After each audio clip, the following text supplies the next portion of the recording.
Hey everyone, and welcome. If you're running a project on wffweb 3 and you're ready to jump up to the latest and greatest in version 12, then you have come to the right place. We're going to break down this whole migration process into a few super simple, easy to follow steps. All right, let's just jump right in. So before we get into the nitty-gritty, let's just take a second to remember why we're all here, right? You chose wffweb because it's an absolute beast for building secure, high-performance apps. This upgrade is all about making that awesome foundation even stronger. Now, one quick heads up, wffweb 12 does require Java 17 or higher, and that's a good thing. It lets us tap into all sorts of modern Java features that make our code cleaner and faster. Here's the game plan for today. First, we'll cover why this migration is worth it. Then we'll dive into the two main code changes you'll need to make, and they're easier than you think.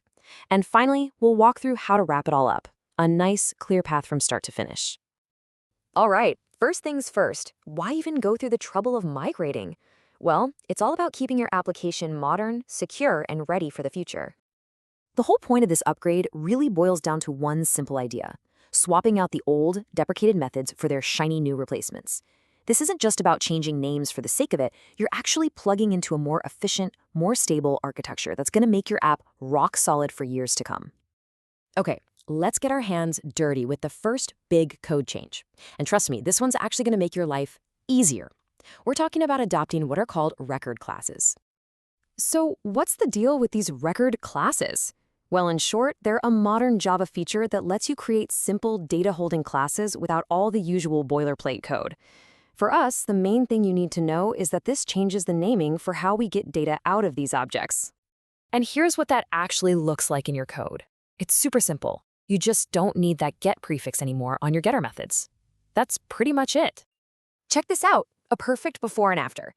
In the old days, with wffweb 3, you would have written get content. Now, with version 12, you just drop the get. It's simply content. It's a tiny syntactical change, but you'll make it across your project, and your code will be that much cleaner for it. All right, one down, one to go. Let's tackle the second major change. And this one is all about modernizing how your server and client talk to each other. We're going to update those server methods.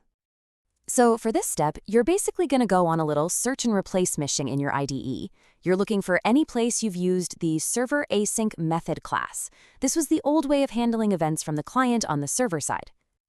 And the fix could not be easier. You're literally just replacing server async method with its replacement server method. You just chop the async right out of the name. That's it. It's a quick find and replace to get you aligned with a new streamlined way of doing things. And while you're in there, there's one more related tweak.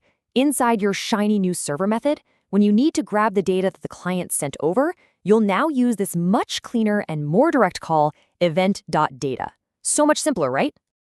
And just like that, we've covered the two main code changes. You've updated your record class calls, you've modernized your server methods. So let's talk about how to button this all up and finalize the migration. We're in the home stretch now, and it all comes down to these three things. 1, apply all those code changes we just talked about. 2, take a look at your project configuration. This is optional, but I really, really recommend it. And 3, of course, the most important part, test your application. So about that optional configuration step, you might be wondering, okay, but what am I looking for?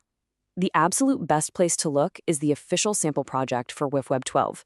Think of it as your cheat sheet. It'll show you all the latest best practices and any cool new configuration options you might want to take advantage of. All right, let's do a quick final recap. Your migration checklist. You're going to use .content instead of .getContent. You're going to swap out server async method with server method. You're going to use the cleaner event data call. And finally, you'll give your project config a quick review. You check off those 4 boxes, and you are golden. And that is it. Your project is now modernized, more robust, and ready for the future. You've got all the power and performance of wffweb 12 at your fingertips. So I guess the only real question left is, what incredible new feature are you going to build next? Thanks for tuning in.